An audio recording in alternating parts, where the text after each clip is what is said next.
इन साथियों, कैसे हैं आप सभी। होप करता हूं कि आप सभी ठीक होंगे, सेफ होंगे, बस सुरक्षित होंगे। तो आज की इस वीडियो में हम सभी समझते हैं कि त्वरण यानी कि एक्सीलरेशन क्या होता है। त्वरण नाम सुन के आप सभी वीडियो काट करके चले मत जाइएगा, क्योंकि आप सभी सोचते हैं बस त्वरण rate of change of velocity is called acceleration, यानी कि वेग परिवर्तन की समय दर को त्वरण कहते हैं। इतना ही ना, आज की इस वीडियो में मैं डेफिनेटली और गारंटी देता हूं कि त्वरण में आप सभी कुछ एक्स्ट्रा सीखने वाले हैं। ये मेरी जिम्मेदारी होगी कि त्वरण में आप इससे कुछ हट के सीखेंगे, कुछ एक्स्ट्रा सीखेंगे। तो इस वीडियो को पूरा देखिएगा। त्वरण यानी कि एक्सीलरेशन।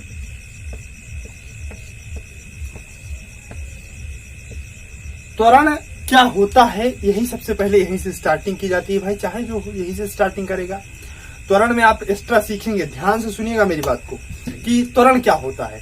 वेग में वृद्धि त्वरण है। क्या?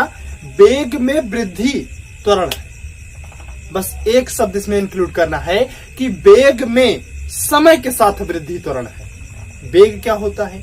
वेग समझते हैं कि जैसे कहते नहीं कि 80 के रफ्तार से मोटरसाइकिल जा रही है। मोटरसाइकिल चलाए हैं, कितनी स्पीड से जा रही है भाई? 80 के स्पीड से जा रही है। कितनी स्पीड से भाई? 40 की स्पीड से जा रही है। तो वही यानी कि चाल वही वेग, चाल वही वेग, या चाल कही जाए या वेग कहा जाए। तो वही वेग में वृद्धि बस समय के साथ जोड़ दिया जाए कि वेग में वृद्धि समय के साथ त्वरण है, या समय के साथ वेग में वृद्धि त्वरण है। समय के साथ वेग में वृद्धि त्वरण है। फॉर एग्जाम्पल अगर मैं कहूं कि कोई भी चीज थी, जैसे मोटरसाइकिल थी, मान लीजिए वो 40 के स्पीड से जा रही थी। कितने? 40 के स्पीड से जा रही थी नॉर्मल। तो अभी तक उसमें त्वरण लगा नहीं, क्योंकि जब तक वेग में वृद्धि नहीं होगी तब तक त्वरण लगेगा नहीं। तब तक त्वरण कहां से आएगा? त्वरण का सिंपल मतलब यही है कि वेग में वृद्धि, वेग में वृद्धि। अब आप बिल्कुल 40 पर कांटा सेट कर दिए हैं, जा रहे हैं आराम से, 40 पर कांटा सेट है, एक्सीलरेटर खींचेंगे नहीं तो वेग बढ़ेगा नहीं, वेग बढ़ेगा नहीं तो त्वरण लगेगा नहीं। बात समझ रहे हैं कि जब तक एक्सीलरेटर खींचेंगे नहीं तब तक त्वरण लगेगा नहीं, वेग बढ़ेगा नहीं, तो वेग बढ़ेगा नहीं तो त्वरण लगेगा नहीं। तो सिंपल सी बात, 40 की समान रफ्तार से जा रही थी। अब क्या हुआ कि उसकी जो स्पीड है वो 1 सेकंड में 40 मीटर की स्पीड से जा रही थी। 40 मीटर पर सेकंड इसका वेग था, इस स्पीड से वो जा रही थी। अब अचानक 1 सेकंड बाद उसका वेग 60 मीटर पर सेकंड हो गया। मतलब जानते हैं इसमें क्या हुआ? इसके वेग में कितनी वृद्धि हुई? वेग में कितनी वृद्धि हुई भाई? 40 था, 60 हो गया, तो बच्चा भी बता देगा कि 20 मीटर प्रति सेकंड की वृद्धि हुई। क्या हुआ? 20 मीटर प्रति सेकंड की वृद्धि हुई। ये अभी मात्रक हटा दे रहे हैं, मात्रक आप लोगों को कंफ्यूज कहीं ना करे। देखिए 40 के स्पीड से जा रहे थे, जो को आप मतलब एक्सीलरेटर खींचे 40 के स्पीड से जा रहे थे, अब 60 के स्पीड से जाने लगे। तो क्या हुआ कि इनके वेग में 20 की वृद्धि हुई। अब जो ये वृद्धि हुई, यही तो मैंने कहा, 1 सेकंड में समय के साथ जो वृद्धि हुई, यही तो है आपका त्वरण, यही तो है आपका एक्सीलरेशन। एक्सीलरेशन त्वरण को ए से डिनोट करते हैं, बात को ध्यान में रखिएगा। त्वरण को किससे डिनोट करते हैं? ए से डिनोट करते हैं। तो यही तो है आपका त्वरण। इसमें आप लोगों को बात समझ में आई? जैसे मैं कहूं फॉर एग्जांपल, अगर और बात किया जाए कि मान लीजिए कोई ट्रेन जो मतलब 0 से स्टार्ट हुई, और त्वरण मतलब जैसे देखिए कि 20 त्वरण है, मान लीजिए किसी भी चीज का 20 त्वरण है, A = 5। अब अभी वो यूनिट नहीं लिख रहे हैं, ऐसा मत समझिएगा कि यूनिट नहीं, मीटर पर सेकंड कुछ भी, 1 किलोमीटर प्रति घंटा। मान लीजिए 5 त्वरण है, तो इसका मतलब यह है कि ये वेग में हर वक्त वृद्धि कर रहा है, वेग में हर वक्त वृद्धि कर रहा है। जैसे फॉर एग्जांपल मैं कहूं कि किसी भी रेलगाड़ी का जो है वेग, रेलगाड़ी का वेग 40 किलोमीटर है, 40 किलोमीटर, और इसमें 5, अब ये किलोमीटर फिर लिख दिए, किलोमीटर हटाइए, 40 है मान लीजिए वेग, और इसका त्वरण जो है 5 है। अभी वो नहीं लिख रहे हैं यूनिट, 5 है। तो इसका मतलब जानते हैं क्या हुआ कि ये हर सेकंड या घंटे में लिया जाए, चलिए यूनिट लिख देते हैं, ये किलोमीटर है और ये किलोमीटर प्रति घंटा है। मतलब 40 किलोमीटर प्रति हावर, ये क्या हो गया इसका वेग। v = इतना, a = इतना। इसका वेग क्या हुआ, 40 किलोमीटर प्रति घंटा की रफ्तार से ट्रेन जा रही थी और इसमें 5 किलोमीटर प्रति घंटा की रफ्तार से त्वरण लगा है। बात समझिएगा, ध्यान से सुनिएगा। 5 किलोमीटर प्रति घंटा की रफ्तार से त्वरण लगा है, तो त्वरण का मतलब यह होता है कि वेग बढ़ाए। जब वेग बढ़ेगा तभी तो त्वरण लगेगा, और अगर त्वरण लगा है तो मतलब वेग बढ़ रहा है। दोनों एक दूसरे के बात को मेरी समझते चलिएगा।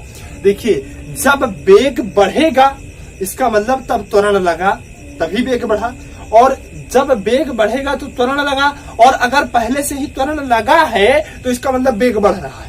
सिंपल है ना। अगर त्वरण लगा है तो इसका मतलब वेग बढ़ रहा है। तो 5 किलोमीटर की मतलब त्वरण लगा है तो इसका वेग हर घंटे, पहले घंटे 45 किलोमीटर, दूसरे घंटे 50 किलोमीटर, तीसरे घंटे 55 किलोमीटर, ऐसे बदलता चला जाएगा, है ना, बदलता चला जाएगा ना। अब ऐसे पूछेगा आपसे क्वेश्चन में कि तो 4 घंटे बाद रेलगाड़ी की स्पीड बताइए, तो 4 घंटे इसके बाद 60 किलोमीटर प्रति घंटा आपकी हो जाएगी। क्या दिक्कत है भाई, आराम से निकाल ले जाएंगे। अब यहाँ पे कंफ्यूजन क्या होती है लोगों में, कंफ्यूज कहाँ पे करता है क्वेश्चन, कि एक मतलब कोई भी गाड़ी बोलेगा कि एक मान लीजिए ट्रेन ही है कि एक ट्रेन 20 मीटर प्रति सेकंड के समान त्वरण से चल रही है। बहुत सही जोड़ा इसमें, बात समझिएगा। एक ये मान लीजिए रेलगाड़ी है आपकी, एक ट्रेन है, लंबी सी ट्रेन है, और बोला क्वेश्चन कि एक ट्रेन 20 मीटर प्रति सेकंड। अब आप सभी जानते हैं कि वेग का मात्रक भी मीटर प्रति सेकंड हो सकता है या किलोमीटर प्रति घंटा, त्वरण का मात्रक भी मीटर प्रति सेकंड होता है, मीटर प्रति सेकंड स्क्वायर होता है त्वरण का। यार ये स्क्वायर में हो जाएगा क्योंकि b/t हो जाएगा और ये स्क्वायर में हो जाएगा। सॉरी, इसके लिए क्षमा चाहता हूं, कहीं और तो नहीं गड़बड़ हुआ, ये स्क्वायर में हो जाएगा। बोलेगा कि 20 मीटर प्रति सेकंड स्क्वायर के त्वरण से चल रही, कि समान त्वरण से चल रही। क्या बोलेगा कि एक रेलगाड़ी है जो 20 मीटर प्रति सेकंड स्क्वायर के एक समान त्वरण से चल रही है, एक समान त्वरण से चल रही है, तो 10 सेकंड बाद ट्रेन की चाल या वेग बताओ।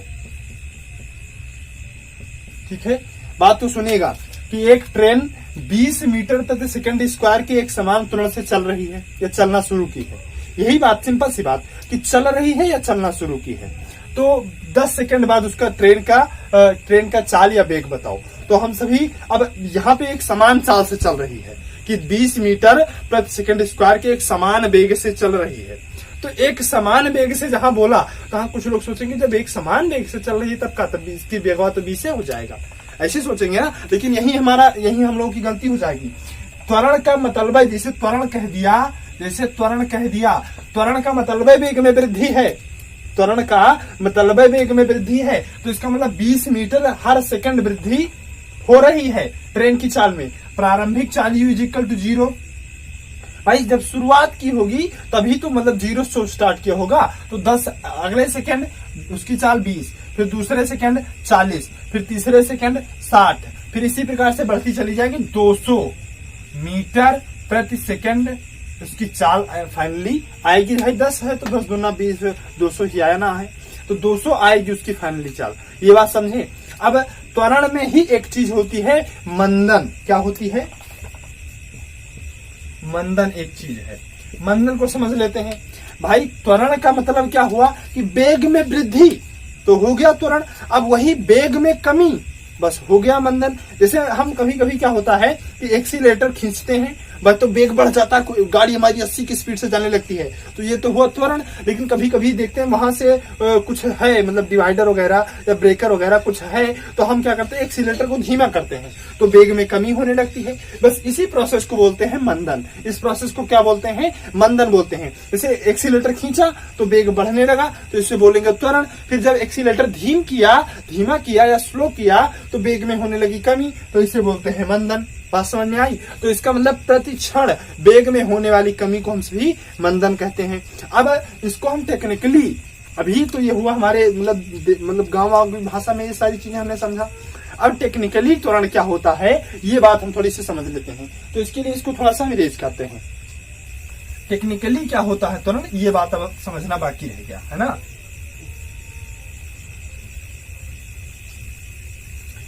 त्वरण आप सभी, मैं होप करता हूं कि कम से कम अपनी भाषा में तो समझ ही गए होंगे। अब टेक्निकली बात है, तो टेक्निकली क्या होता है कि वेग परिवर्तन यानी कि वेग में बदलाव, समय के साथ साथ वेग में बदलाव, यही हमारा त्वरण होता है। समय के साथ साथ वेग में बदलाव क्या होता है, हमारा त्वरण होता है। यही बात तो हमें समझना है।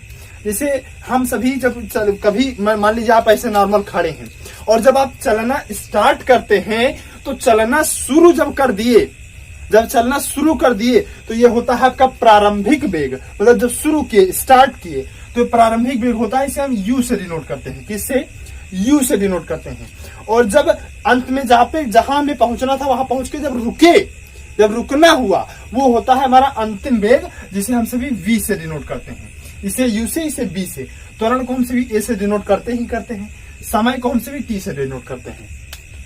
तो जैसे मान लीजिए, सपोज कीजिए एक बात कि मान लीजिए कोई ट्रेन थी, वो 60 के वेग से जा रही थी, 60 के वेग से जा रही थी, और उसको फाइनली 60 के वेग से जा रही थी, और उसका जो वेग है वो अगले 1 सेकंड में 120 हो गया।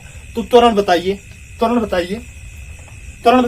तो आप तुरंत बोलेंगे कि जब 60 था 120 हुआ 1 सेकंड में, मतलब 60 की वृद्धि हुई। अब यही वृद्धि है तो त्वरण है, वेग में वृद्धि है तो त्वरण है। भाई त्वरण क्या है? वेग में वृद्धि ही तो त्वरण है। तो इसका मतलब 120 माइनस 60 और बटा इस समय कर दीजिए तो बटा 1। तो 120 में से 60 गई, 60 बटा 1 यानी कि 60 मीटर प्रति सेकंड स्क्वायर। सिंपल से बात, आपका त्वरण निकल के आ गया। तो ये आपका प्रारंभिक वेग था u, ये आपका अंतिम वेग था b, ये आपका समय था t, यही आपका निकल के आया त्वरण a। बात समझ पाए? नहीं समझ पाए? फिर समझिएगा। जैसे आपका शुरुआती चाल, जैसे शुरुआती वेग क्या था, उसके बाद में अंतिम वेग, जब आप रुके तब आपका वेग क्या था। बस अंतिम वेग में से शुरुआती वेग को हटा दीजिए और समय के साथ साथ कर दीजिए। इसका मतलब अगर मैं लिखूं यहां पर कि समय के साथ साथ वेग परिवर्तन त्वरण कहलाता है।